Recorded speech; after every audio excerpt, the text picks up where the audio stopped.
ఇది కలికాలం. చేసిన పాపం ఊరికే పోదు, చనిపోయాక కూడా వెంటాడుతుంది.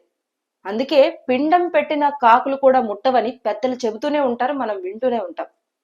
నిన్ననే మనం చూసాం, మదనపల్లిలో 7 ఏళ్ల పాపపై అత్యాచారం చేసి చంపేశాడని.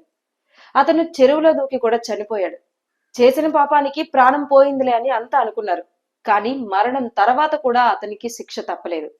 పోస్ట్ మార్టం రిపోర్టుపై సంతకం చేయడానికి కూడా కుటుంబ సభ్యులు ఎవ్వరూ ముందుకు రాలేదు. చివరకు అతని పెద్దనాన్న సంతకం పెట్టారు.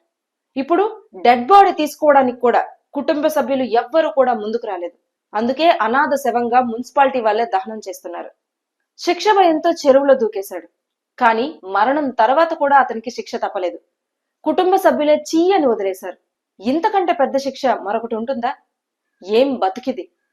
చచ్చాక కూడా నలుగురు మోయడానికి లేకపోతే ఇంతకంటే దారుణమైన జన్మ మరొకటి ఉంటుందా?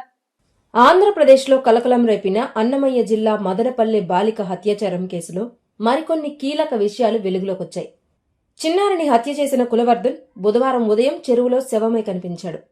మంగళవారం పారిపోయిన కులవర్ధన్ కోసం పోలీసులు గాలించారు. ఇంతలో ఏం జరిగిందో ఏమో చెరువులో డెడ్ బాడీ దొరికింది. చేసిన పాపానికి భయపడిన కులవర్ధన్ ఒకవేళ దొరికితే చంపేస్తారేమో లేక పోలీసుల భయమో కాని అతడు ఆత్మహత్య చేసుకుని ఉంటాడని పోలీసులు చెబుతున్నారు. అయితే తాజాగా ఈ కేసులో మరో కీలక పరిణామం జరిగింది.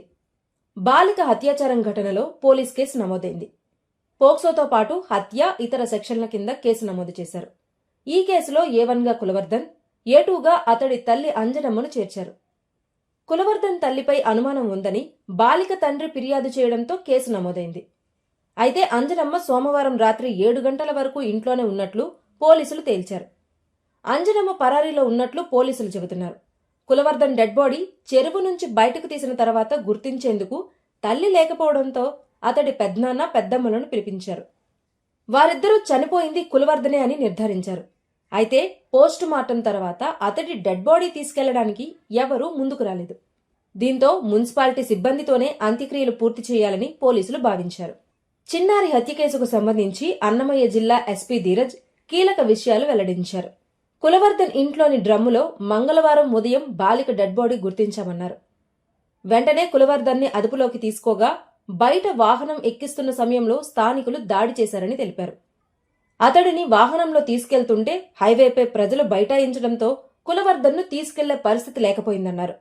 అయితే రక్షక వాహనంలో ఉన్న సిబ్బంది ఆందోళన చేస్తున్న ప్రజల్ని అదుపు చేస్తున్న సమయంలో వాహనంలో డ్రైవర్ మాత్రమే ఉన్నాడని, అదే సమయంలో కులవర్ధన్ పారిపోయినట్లు ఎస్పీ తేల్చారు. మరోవైపు కులవర్ధన్ చేతిలో హత్యాచారానికి గురైన చిన్నారి అంత్యక్రియలను పూర్తి చేశారు. మనకి ముద్దాయికి వెళ్ళి మనం డోర్ బ్రేక్ చేసి చూసినప్పుడు ముద్దాయి అండ్ పక్కనే డ్రమ్ లోని చనిపోయిన పాప కూడా శవం కూడా లభ్యమైంది. ఆ టైంలోని చుట్టుపక్కల ఒక 50 మంది గ్రామస్తులంతా కూడా గుమిగూడి ఇతన్ని చంపడానికి ప్రయత్నించే సమయంలో మనమే రక్షక వెహికల్ ని పెట్టి ముద్దాయిని అక్కడిని తీసుకెళ్ళడం జరిగింది. మళ్ళీ అక్కడ లా అండ్ ఆర్డర్ సిచ్యువేషన్ చాలా హెవీగా డెవలప్ అవడం వల్ల, హైవే కూడా బ్లాక్ అవడం వల్ల మనకి ఆ రక్షక వెహికల్ స్టాఫ్ ని కూడా తిరగడం జరిగింది. అక్కడ ఒక డ్రైవర్ మాత్రమే ఉండడం జరిగింది ముద్దాయితో పాటు. ఆ సమయంలో అతను తప్పించుకొని పారిపోవడం జరిగింది మార్నింగ్ టైం. తర్వాత ఒక 2 టీమ్స్ పెట్టి వెచ్చించాం కానీ హవెవర్ రిజల్ట్ దొరకలేదు. ఈరోజు ఇలా నిన్న జరిగిన ఆందోళనలో కొన్ని యాంటీ సోషల్ ఎలిమెంట్స్ యాక్టివ్ గా పాల్గొన్నాయనేది ఒక జరుగుతుంది. అది ఎంతవరకు అంటే ఆల్రెడీ ఎవరైతే ఇదంతా ఇష్యూని పొలిటిసైజ్ చేశారో లేదంటే ఒక రాంగ్ ధోరణి వైపు తీసుకున్నారో వాళ్ళందరి మీద కూడా కేసు రిజిస్టర్ చేయడం జరిగింది. స్ట్రిక్ట్ యాక్షన్ తీసుకుంటాం. ఏదైతే పాపకి జరిగిన అఫెన్స్ అనేది చాలా దురదృష్టంతో చూపించాల్సిన క్షణంలో ఇది వాళ్ళ ఓన్ పొలిటికల్ మైలేజ్తో లేదంటే వాళ్ళ ఓన్ ఆర్గనైజేషన్ ఇంట్రెస్ట్ కోసం వాడుకున్న వాళ్ళందరి మీద కూడా మనం కేసు రిజిస్టర్ చేస్తాం అండ్ స్ట్రిక్ట్ యాక్షన్ కూడా తీసుకుంటాం.